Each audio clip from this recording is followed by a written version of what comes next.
चार बांस 24 गज, अंगुल अष्ट प्रमाण, ता ऊपर सुल्तान है, मत चूके चौहान।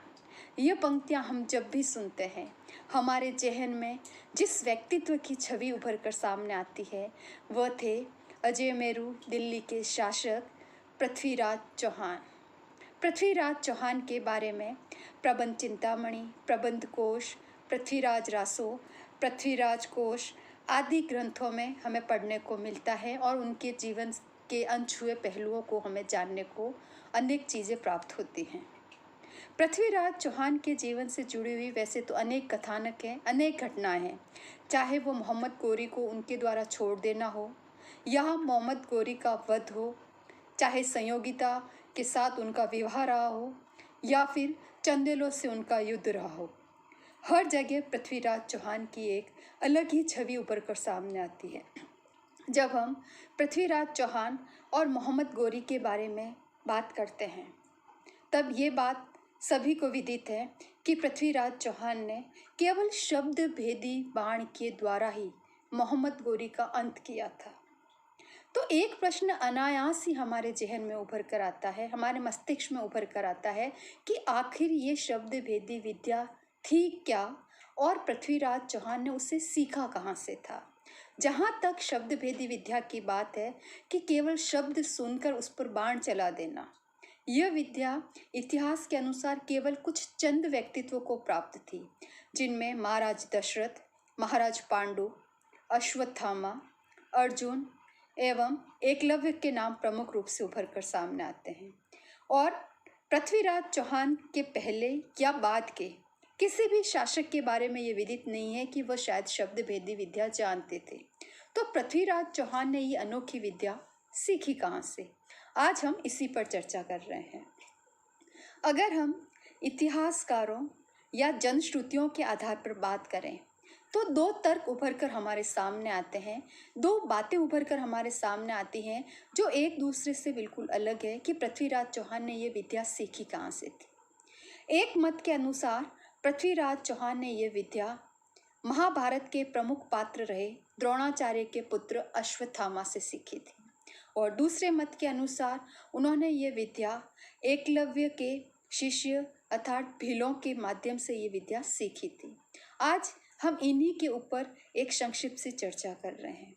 जहाँ तक अश्वत्थामा के बारे में मत है तो माना यह जाता है कि जब पृथ्वीराज को ये मालूम हुआ कि अश्वत्थामा शब्द भेदी विद्या जानते थे और ये उन्हें श्री कृष्ण के द्वारा ये श्राप प्राप्त हो चुका था कि चूँकि उनके द्वारा पांडवों के निर्दोष पुत्रों की हत्या कर दी गई थी, अतः श्री कृष्ण ने उन्हें ये श्राप दे दिया था कि वह हमेशा भटकते रहेंगे और जब तक श्री कृष्ण कल की अवतार न ले ले तब तक वह इस पृथ्वी पर जीवित रहेंगे।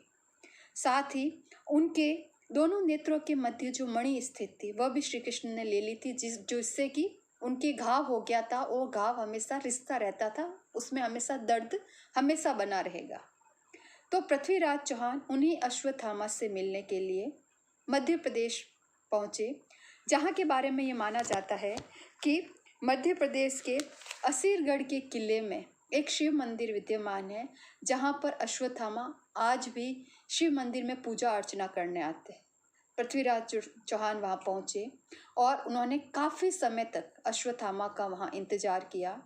अंत में जब अश्वत्थामा एक ब्राह्मण के वेश में वहाँ पहुँचे तथा उनका जब घाव पृथ्वीराज चौहान ने देखा और पहचान गए कि यही अश्वत्थामा है, तब उन्होंने उस घाव का इलाज करते हुए बदले में अश्वत्थामा से शब्द भेदी विद्या सिखाने को कहा और अश्वत्थामा ने उन्हें ये विद्या सिखाई थी।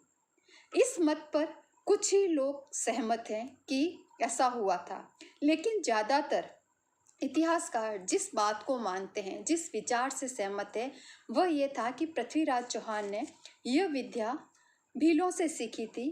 मगध के जो भील थे उन्होंने पृथ्वीराज चौहान को ये विद्या सिखाई थी। पृथ्वीराज चौहान जब अपने अध्ययन समय में अध्ययन कर रहे थे, गुरुकुल में जब वह अध्ययन प्राप्त कर रहे थे, और कहा जाता है कि वह सरस्वती कंठाभरण करके जो गुरुकुल था अजमेर में, वहाँ से उन्होंने शिक्षा प्राप्त की थी और ये गुरुकुल सोमेश्वर के बड़े भाई विग्रहराज ने स्थापित करवाया था। बाद में उसे ध्वस्त करके उसके ऊपर मुगल इमारतें बना दी गई। तो वह जो गुरुकुल था वहाँ पर पृथ्वीराज चौहान ने अपने गुरु से शिक्षा प्राप्त करते समय, क्योंकि उस गुरुकुल में सभी प्रकार की विद्याएं सिखाई जाती थी, कहते हैं 64 प्रकार की वहाँ पे विद्याएं प्राप्त होती थी, जिसमें चाहे वह शस्त्र से संबंधित विद्या हो, चाहे चिकित्सा से संबंधित हो, चाहे इतिहास हो, चाहे चित्रकला हो, सभी प्रकार का ज्ञान वहाँ के छात्रों को प्रदान किया जाता था।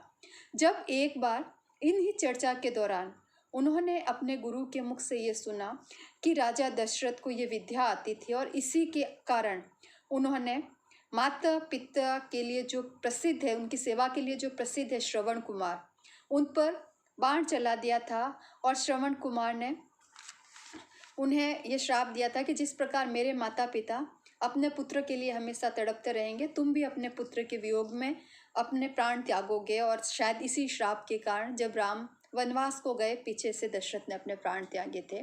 तो जब ये सारी कथा पृथ्वीराज चौहान ने अपने गुरु से सुनी, तब उनका मन बेचैन हो गया इस विद्या को सीखने के लिए। उन्होंने अपने गुरु से निवेदन किया कि उन्हें वह विद्या सिखाई जाए।